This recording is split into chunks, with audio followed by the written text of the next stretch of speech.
ایک شخص نے نبی کریم صلی اللہ علیہ وآلہ وسلم کی بارگاہ آ کر عرض کی،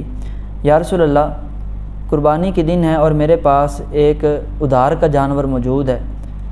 اس کے علاوہ کوئی اور جانور نہیں، تو میں کیا اس جانور کو قربان کر دوں؟ نبی پاک صلی اللہ علیہ وسلم نے فرمایا،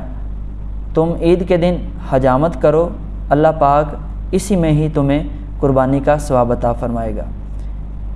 اس حدیث کے تحت مفتی احمد یار خان نعیمی علیہ رحمہ فرماتے ہیں کہ جس شخص کے پاس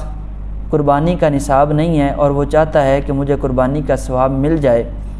تو اس کو چاہیے کہ ذوالحج کا چاند نظر آنے سے پہلے حجامت وغیرہ وہ کروا لے، پھر ان 10 دنوں کے اندر وہ اپنے جسم کے بال اور ناخن وغیرہ نہ کاٹے، پھر نماز عید پڑھنے کے بعد وہ حجامت کرے، اپنے ناخن کٹوائے، تو انشاءاللہ اللہ پاک اس کو قربانی کرنے کا ثواب عطا فرمائے گا۔